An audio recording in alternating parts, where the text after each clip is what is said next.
తూర్పుగోదావరి జిల్లాలో మహిళా కానిస్టేబుల్ జయశాంతిపై రాష్ట్ర మంత్రులు పోలీసు ఉన్నతాధికారులు ప్రశంసలు కురిపిస్తున్నారు. ఫ్లైఓవర్పై ట్రాఫిక్లో చిక్కుకున్న అంబులెన్స్కు దారి క్లియర్ చేసేందుకు చంటి బిడ్డను చక్కన పెట్టుకుని ఆమె చేసిన సేవలను అభినందించారు. విద్యాశాఖ మంత్రి నారా లోకేష్ ట్విట్టర్ వేదికగా అభినందించారు. అలాగే హోంమంత్రి వంగలపూడి అనిత ఆమెతో ఫోన్లో మాట్లాడి అభినందించారు. ఆమె సేవలను గుర్తించి జిల్లా ఎస్పీ నరసింహ కిషోర్ అవార్డు ప్రకటించారు. పలువురు ఉన్నతాధికారులు, నాయకులు, ప్రజాప్రతినిధులు, సామాజికవేత్తలు ఆమెను ఘనంగా సత్కరించారు.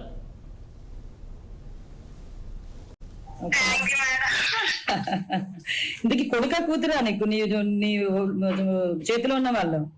బాబు మేడం, బాబు మేడం. ఎంత ఏజ్ ఎంత? 2 సంవత్సరాలు 5 నెలలు మేడం. Very good. ఆడిని ఎత్తుకొని ఆడికి ట్రాఫిక్ రూల్స్ చెప్పేస్తున్నావా? చెప్పాలి కదా మేడం, మన బాధ్యత వెరీ గుడ్. మేడం. మీతో పోల్చుకుంటే నిజంగా నాకు చాలా ఇన్స్పిరేషన్ మేడం. మీరు అనగా లోకేష్ సార్ మిస్సెస్ బ్రాహ్మణి గారు అనగా మన రామ్ చరణ్ గారు మిస్సెస్ అనగా, అంటే మీరు ఏంటంటే ప్రపంచానికి మనకి ఏదో ఒకటి చెయ్యాలి, ప్రజలకి చేస్తారు కదా మేడం. అది చాలా ఇష్టం మేడం నాకు. అమ్మ, మీరు డైరెక్ట్ గా చేస్తారు, మేము ఇండైరెక్ట్ గా చేస్తాము. ఈ సర్వీసెస్ కూడా కానిస్టేబుల్ శ్రీమంతం చేశారా మేడం? మళ్ళీ బేబీ నెట్టుకున్నాను, నేను ఫాలో అవుతాను. అయ్యో బాగుంది. ఏం లేదు, చాలా మంచి పని చేసావు. ఆ రోజు అందరూ కూడా ఒకటేంటంటే మన పోలీస్ ప్రైడ్ పెరిగింది. అవే మనకి చిన్న పనులు అనిపించవచ్చు కానీ ఆ ఇంపాక్ట్ జనాల్లో ఒక నమ్మకాన్ని క్రియేట్ చేస్తుంది. ఈ రోజు ఆ పోలీస్ మీద నమ్మకము అంటే, నేను ప్రతిసారి అంటాను, ఏ పోలీసుల గురించి అయినా చెడ్డగానే మాట్లాడతారు కానీ మా పోలీసు వాళ్ళు చాలా మంచి వాళ్ళు అని చెప్తా. వెరీ గుడ్ అమ్మా, కంగ్రాచులేషన్స్. అందరూ కూడా చక్కగా నీ పనితనాన్ని మెచ్చుకున్నారు. ఒకరోజు చూసుకొని నేను అటువైపు వచ్చినప్పుడా లేకపోతే నేను ఇటువైపు వచ్చినప్పుడు ఇప్పుడు రామ్మా ఒకసారి. అయ్యయ్యో, నీ కొడుకుని తీసుకోండి రా, నీ కొడుకుని తీసుకోండి రా.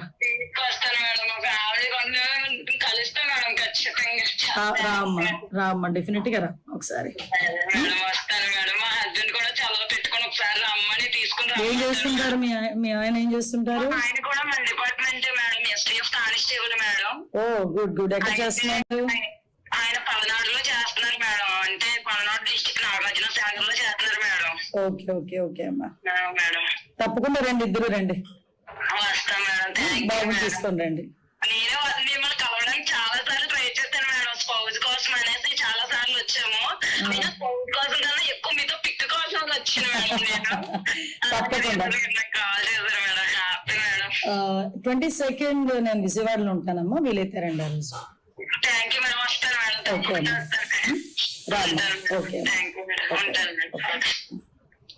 నమస్తే అండి, నా పేరు ఆముదాల జయశాంతి. నేను తూర్పుగోదావరి జిల్లా Rangampeta police station, Anaparthi circle Rangampeta police station నందు పనిచేస్తున్నానండి.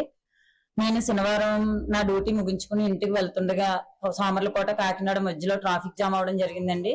ఆ ట్రాఫిక్ జామ్ అనేది చాలా ఎక్కువగా అవడం వల్ల అక్కడ అంబులెన్స్ ఆగిపోవడం వల్ల వాటిని పంపించే క్రమంలో నేను అక్కడ నా డ్యూటీ చేయడం అనేది జరిగిందండి. నా డ్యూటీని ఎవరో నాకు తెలియకుండా వీడియో తీసారండి. వీడియో తీసి ఆయన ఎవరో వీడియో పోస్ట్ చేయడం, అది ఇంత వైరల్ అవడం అనేది, దాని వల్ల నాకు మా హోమ్ మినిస్టర్ గారు కాల్ చేసి మాట్లాడారండి. సెంట్రల్ మినిస్టర్ సానా సతీష్ బాబు గారు కాల్ చేసి మాట్లాడారండి. మా ఎస్పీ గారు అయితే రివార్డు ప్రకటించడం జరిగిందండి. మా పోలీసులు, రిటైర్డ్ పోలీసులు, ఇప్పుడు ప్రజెంట్ పనిచేస్తున్న వాళ్ళు ప్రతి ఒక్కరు కూడా అమలాపురం నుంచి ఒక ఎస్ఐ గారు అవని ప్రతి ఒక్కరు నా కోసం కాల్ చేసి నాకు విష్ చేయడం అనేది నాకు చాలా సంతోషంగా ఉందండి. అలాగే దీన్ని ఇంత ఇదిగా రావడం అంటే దీనికి ప్రజల సపోర్ట్ ఎంతో ఉందండి. ప్రతి ఒక్కరు కూడా అక్క నువ్వు సూపర్, నువ్వు బాగా చేసావు అని చెప్పి ట్రీట్ చేయడం వల్ల అది వాళ్ళ వరకు వెళ్ళడం జరిగింది. ఫేస్బుక్ అవని, ట్విట్టర్ అవని, మీడియా ఛానల్స్ అవని, న్యూస్ పేపర్స్ అవని అందరికి పేరు పేరున ధన్యవాదాలు తెలియజేసుకుంటున్నానండి. కానీ ప్రతి ఒక్కరు కొంచెం అంటే మనం ఎదుటి బండ్లు వెళ్ళేటప్పుడు మనం కొంచెం ఆగి వాళ్ళ వెనకాలే వెళ్ళినట్లయితే ట్రాఫిక్ ఇబ్బంది అనేది రాదండి. మనం ముందు వెళ్ళిపోవాలని పక్క నుంచి వెళ్తే మొత్తానికి ట్రాఫిక్ జామ్ అవుతుంది. ఎవరు కూడా టైంకి వెళ్ళలేమండి. ఒక్క విషయం ప్రతి ఒక్కరు గుర్తుపెట్టుకోండి. దాని వల్ల మనం మన టైం సేవ్ చేసుకున్న వాళ్ళు అవుతాం, ఎదుటి వాళ్ళ టైం సేవ్ చేసిన వాళ్ళం కూడా అవుతామండి. Thank you very much. ఇవి బులెటిన్ అప్డేట్స్.